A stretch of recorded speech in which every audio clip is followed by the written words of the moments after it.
Hello and welcome back everyone. I'd like to welcome you to this one-off special video that I'm doing based on a piece of software that will hopefully help you guys that are BDMs, surveyors, whether you're an engineer, just to kind of help make your life a little bit easier whilst you're out there surveying sites that don't have any drawings.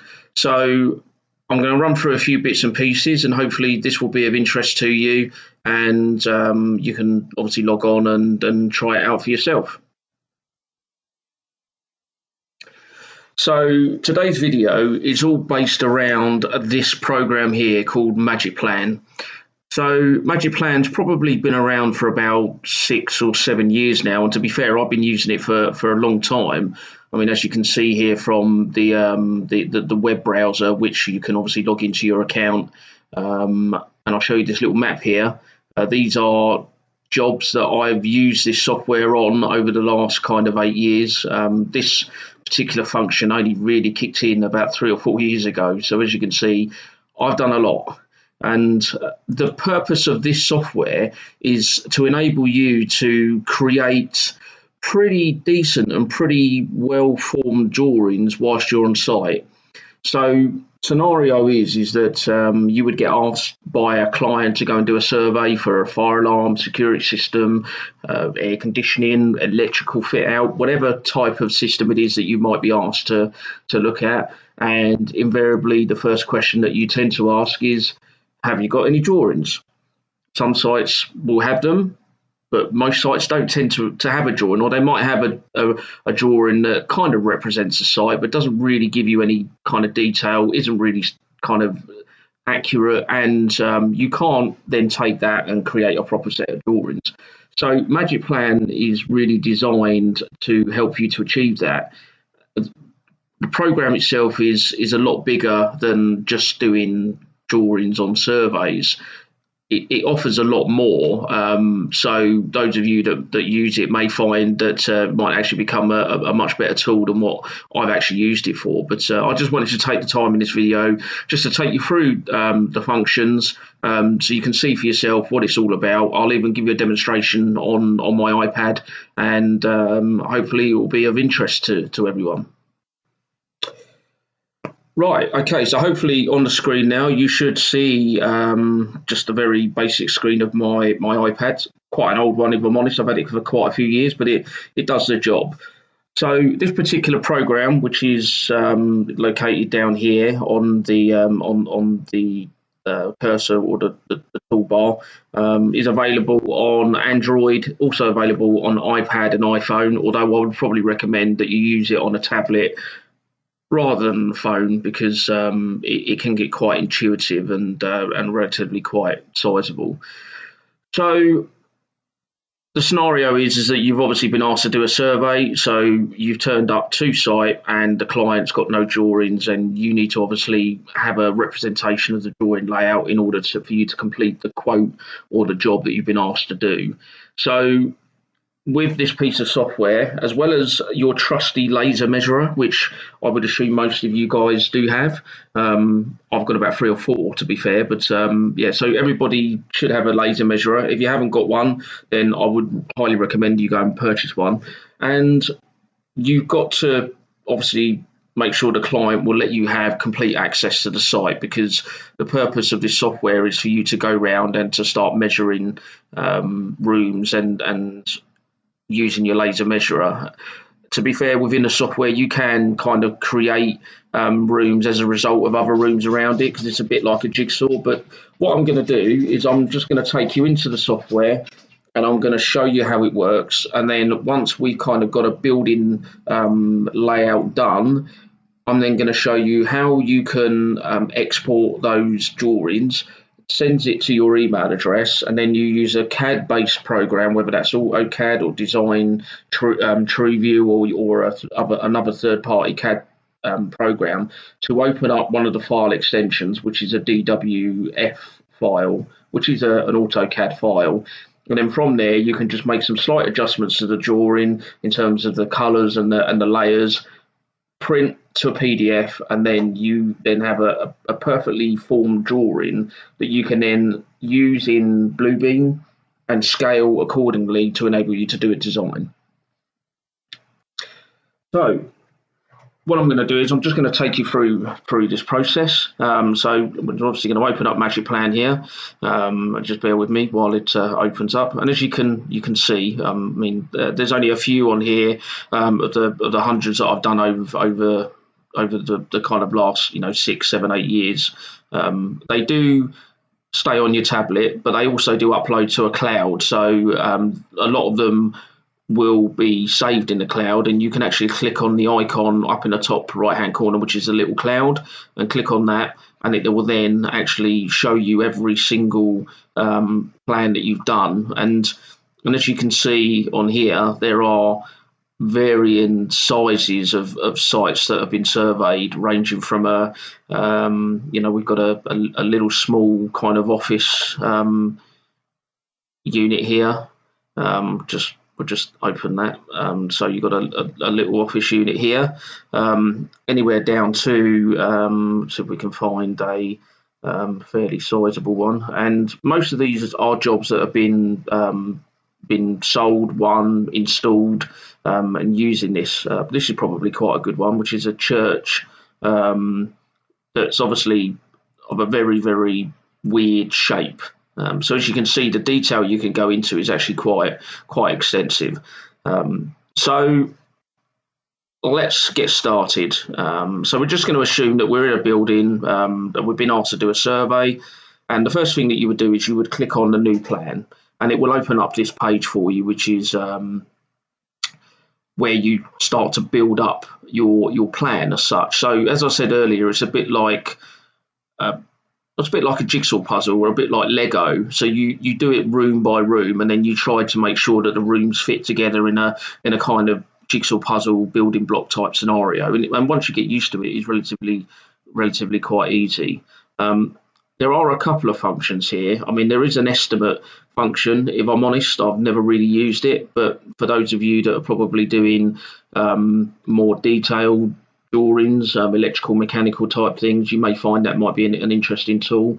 And then you've got the export button, which obviously at the moment has got nothing to export. So I'll show you how that works afterwards. So we're just going to imagine that we're in a building.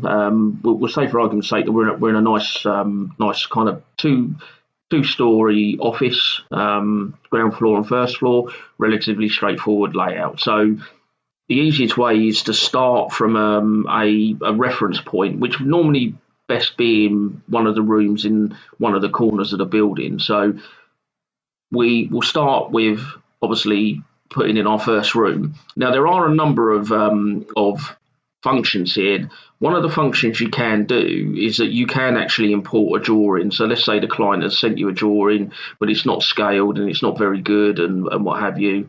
Then you can upload it and you can draw over it. However, I've never used it, so I don't really know how well that works. The other one is you can use the camera to scan the room. However, it is very temperamental, and the reason being is that the room really does have to be empty, and it doesn't really give you the kind of the accuracy that you would get from a laser measurer. So you've got your laser measurer in hand, and you're going to click on Add a Square Room.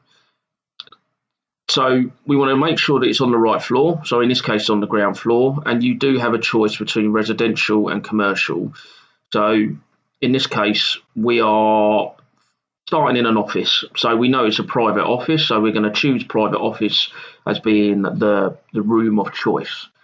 So we've measured that room, and we are saying that it's 3 meters by 3 meters. So what we would do is we would click onto the first measurement and put in 3 meters, and then do the same on the corresponding wall. And there you go. It really is that simple.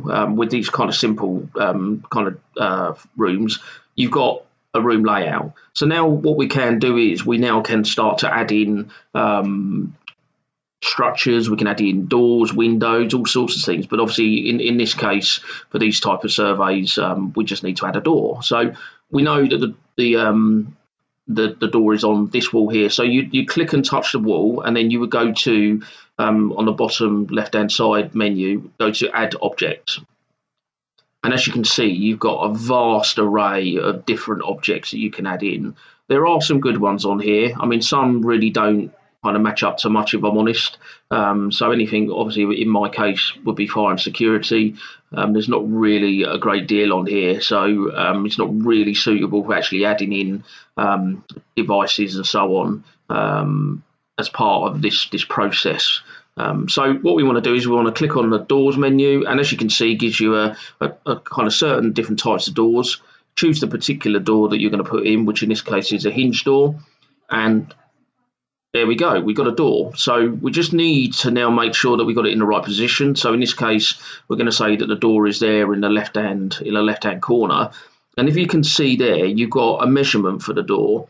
Now, that is a fairly standard measurement, but you may measure that door, and that door may well be 0.95, let's say 0.9, 0.9 meters. Okay, so you set the measurement of your door. If you decide that the door's not the right way around, you can rotate it. So you just click on the rotate door, and that's pretty much straightforward in terms of actually setting up your your room as such. Now you want to make sure that you get the orientation of the room correct. So in this case, we're just going to exit the room, and as you can see, it brings you to a pre menu, and there's a couple of cursors here. This particular one here, what we've done there, should enable you. Obviously, you just press and hold, and you can turn the orientation of the room to suit the way that the room should be. If you're obviously looking at the drawing from north, south, east, west, then you want the drawing orientation to be as best as you can, and obviously kind of taking into account that you might end up printing that drawing out on a A1 landscape drawing. So we created our first room. So we've now started somewhere. So we're now going to move outside of that room, and we're going to go and add in. We know there's a corridor outside, so we're really going to follow the same process again. We're going to go onto here, and we're going to find. For some reason, they call it a hallway. I'm not really sure why. So we'll go to other, and we can change that in a while. So if we come out of exit room, because it will always open up the new room to the right hand side of the rooms that you've done, which is a little bit annoying, but if you just hold and drag it over, and you'll see these kind of green dots that appear. What that's doing is that's aligning that particular room with that particular or aligning your new room with ones that you've already done. So we know that is a corridor, so we want to obviously, just double click on that, and we've measured that corridor, and we know that the corridor is 1.5 meters in width, and we know that the corridor is about, let's say, 6 meters long. Now you can just put in 6 meters into here like I've done on the others, but you can actually just click on the wall and drag that up in order to kind of get your measurements. So in this case, we're just going to try and get that bang on 6 meters, which is, and then just confirm that we have changed the dimension. So you've now got a corridor coming off of your office, and we know that there's a door at the end, so we're going to go to, we've got that, the wall at the end there highlighted, so we're going to go add in a new door. And again, the door does come in at a standard 0.8 meters. So in this case, we just need to change it to 0.9 because they're all relatively similar. And we've got the door orientation the right way. So we're going to rotate the door, job done. So we've done the corridor, but we know that there is another office next door. Now, that office is exactly the same size as the one that you've just done. So the easy way to do that is that we are going to exit the room, and we're going to click on private office, and there's a duplicate button down here, and we're going to duplicate.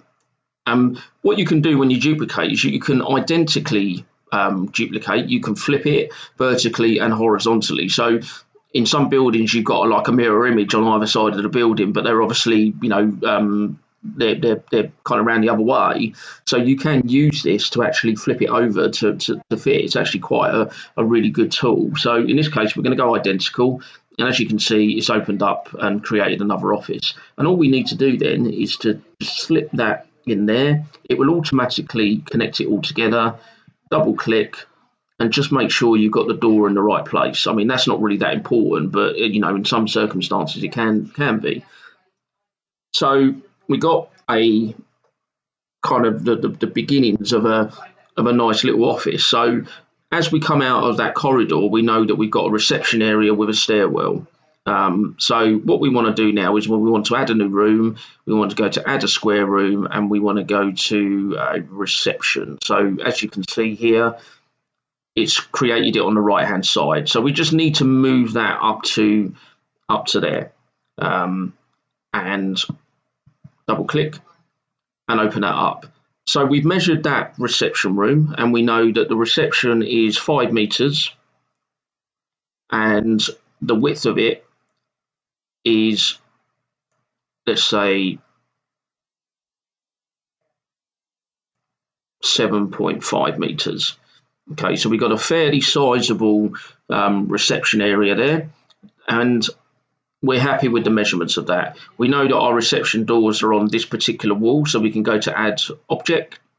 Just click on the wall, add object, and again this time we want to choose double doors because it's a reception area. We click on the double doors and we just double check the size of those. So we know, for argument's sake, that you've measured the doors and they're 1.8 meters. So we just change the measurement in there. And just make sure that they're centralized as to where we are. So you can really delve into the positioning if you really want to get into that much detail. For instance, you can see from that side of the door to that wall, it's 1.6 meters from here to here. But obviously this side's 1.58. So you could just click on that little measurement there, put 1.6, and it should then mirror on the other side here. Okay, so we've obviously done our reception area, and we know that there's a stairwell in here. So we want to add that stairs in order to make sure it's captured. And again, we really just do the same thing. But instead of actually clicking on a wall, because we're not putting a physical structure into the wall itself, we're actually putting a structure within the room. So if we go to add object and we go to I believe it's structural. There we go. And as you can see, kind of down here, you've got a number of different kind of stair types. So in this particular instance, we know that it's an L-shaped staircase. So we're going to click on that. And as you can see now, it's created the stairs. We need to turn the stairs around because obviously the orientation isn't correct, and stick that into the corner. And then really you just need to set the length of the stair treads, and you do that with a pinch and like a claw motion, as if you were trying to zoom in on a page on a pad. So if you click on the stairs and then just do a kind of pinch motion, and there you go, you've got a set of stairs in there. So in this particular case, we also know that there is another door here, so we need to obviously just follow that process and put in a new doorway, and that leads us in to a warehouse. Oh, just undo that. Just double check that door, make sure that's the same as the others, 0.9. So great, so we're done now with the reception area, and now we've got a warehouse that we got into, and we've measured it, and we know how big it is. So we're just going to do the same again. We're going to go into add room, go to add square room, and see if we can find a warehouse in here, which I don't think's there. So we're going to do other, and then I'll show you shortly how to change the names just to make it easier to understand. So you can see it's created a standard 2.5 by 2.5 square, which it does every time. Just exit the room and then just stick that in there so that it drags it into that corner, and then double click on it again. So we know that the width of the warehouse, because we've measured it, we know from the outside that it is a rectangular building. So we've got the width in respects to that. and we know that the length of this warehouse is 10 meters. So, not sure what happened there.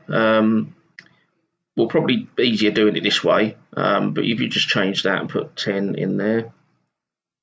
So as you can see now, the warehouse is 10 meters in length, but we've also got a kind of, it's a bit like a funny L-shaped warehouse. So if you want to kind of make a room and put an L shape in there and kind of make it not square but more rectangular, or you want to do an L shape, or you've got like a fairly complex kind of room, you can add in corners. So what you would do is you would just click where you want to put a corner and click on add corner, which is down here at the bottom. And as you can see, it's created a little circle. So what we can do now is we can now highlight that particular section and drag that up to there. And as you can see, the green dots kind of kick in to show that it's kind of molded it to the building. And there you go. There you have your warehouse. So we now need to put in some doors and other bits and pieces. Sometimes when you do these walls, it doesn't recognise the doors. You just need to drag it down and drag it back up. So we know that we're pretty much spot on with this one. So we know that we've got a like a warehouse door down here. So again, we can do the same as what we've done with all the other doors. We go to add object, go to doors, and you've got a garage door there, and that'll put that in there. And you may decide that you want to measure it. In this case, this one was 4 meters long, and we just want to set it, just make sure that it's in the right place. And then we know we've got an emergency exit up in this corner. We do the same again. We put the door in and just double check the measurements. So we know it's 0.9, and there's your warehouse. So as you can see now, we've got a nice little office, ground floor. Looks relatively smart. I'll just show you how to change these names actually. So as you can see, this one's named as other, but if you go into details, which is here, click on there, and here you can actually click on that. Oh, well, sorry, it's not there. So that's what it's named at, but here, this is where you can change the room. So you just click on there, delete that, and we'll just type in warehouse. Get rid of that, and as you can see now, that's changed. So we're going to do that in this one here as well, which is this little corridor. We're just going to change that one to corridor.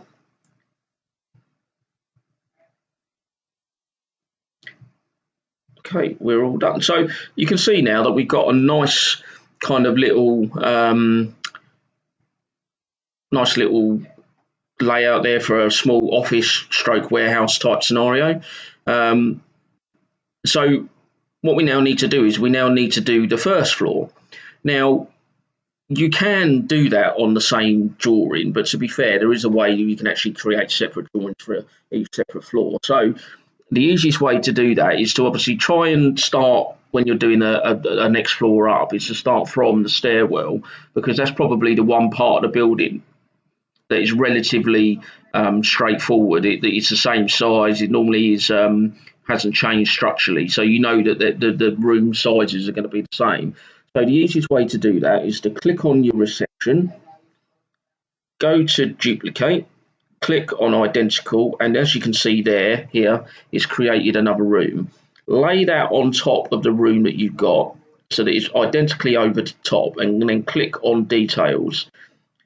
What you want to do is you want to change the floor that this is on.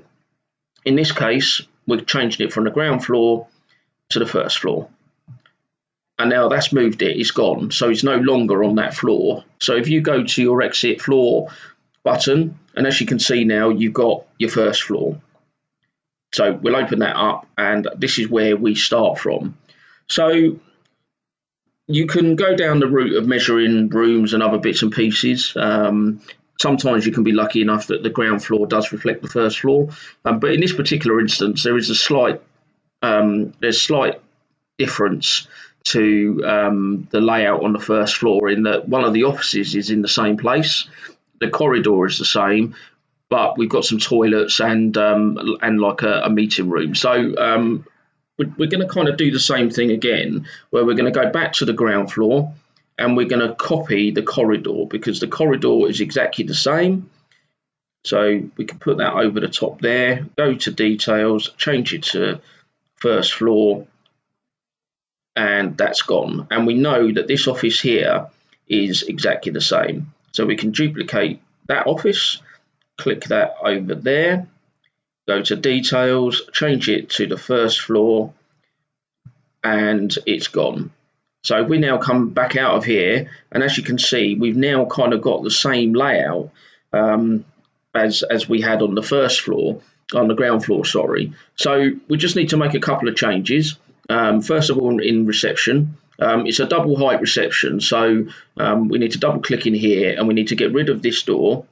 So we're going to delete that door because that door's not there. And then this particular door we are going to drag over to here, because obviously that's where the entrance to the reception comes in. And then what we want to do is we want to take these stairs and we want to move them, just change them around slightly and stick it in this corner here.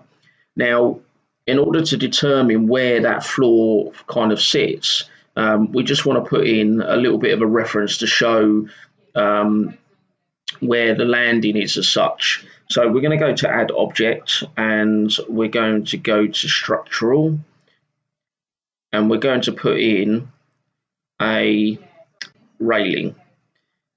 So this will enable us to just to show where the landing is as such. And we want to just double click on it and we just want to change the size of that railing. And I believe if you put both fingers onto the screen and drag it as if you were kind of dragging across, that is probably the best way to do it. So if we just kind of drag that way, just try and get that to fit in there. It's not. Yeah, I think we're pretty much there. So as you can see there, you've got stairs coming up here, obviously onto your landing and into your corridor here. So we'll exit from that room there and just double click on this corridor because for some reason that door hasn't shown on there properly. So we'll just get rid of that because we've got one on the other on the reception room. Okay, so we know that there's another corridor that comes off of this main corridor. So the easiest way is that we can just duplicate. We know the corridor width and that is the same. We just we can duplicate and we can just drag that into there. So we know that there's a new corridor in here. We'll put a new door into here using the same functions. And what it does is it does keep a note of your recently used kind of symbols and other bits and pieces. So we're just going to change that to 0.9. And we know that we've got a meeting room here at the end. So we know that there's another door in here. So we need to add another door. And we're quite happy with the measurements of the corridor. We've measured it and obviously taking into account the layout of the building, we know that it should all fit together. So we want to add in a new room into here. So we're going to come out of here, go to exit room, and then we go to add room. And we're going to do the same again. We're going to add a new room, and we're going to call this one the conference room. And as before, it's saved it on the right hand side, which can be a bit of a nightmare if you're doing quite a big drawing because it means you have to drag it all the way over. So we're going to drag this over and we're going to align it with the corner of the reception and where that corridor is, and it will all automatically make itself fit. And then we know that this is the same depth, and there you go. You've got the rooms in, but obviously there's this gap here and this is where the toilets are, and we know that there are 2 toilets in there. So in reality, we just need to do the same thing again. We just need to add a room. But in this particular instance, we don't want to do an add a square room. We want to actually freeform and draw it out. So we'll find it here, restrooms. I mean, obviously this is an American company that make this. So obviously they're using kind of American kind of names and such. So we're just going to obviously do the pinch and grab to zoom in, and then we're literally just going to set this out. We're going to start the corner there. We're going to go to that corner. We're going to there to there and to there. And it puts in a room in place. Now, before you put any doors or anything on there, I'm just going to go to duplicate, identical, and then stick another one in there. So hopefully they should all be pretty much similar. We go to obviously put the door in and do the same on this one.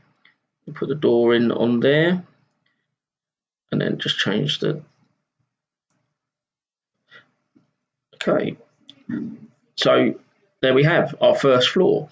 So we can obviously change the name of these if you need to, but obviously, you know, they are what they are.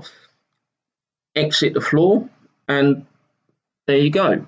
That is how to do a relatively straightforward drawing on this program that is actually quite a good representation of what's there. It is scaled, the measurements are correct, but obviously the information is only as good as what you put in there.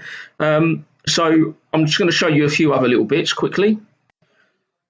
Okay, so what I'm going to show you now, so if we click back, you're on this main screen here. If you click on this little eye icon here, it will bring up all the information for the job. So you can put in all of your relevant details. So let's call this Dino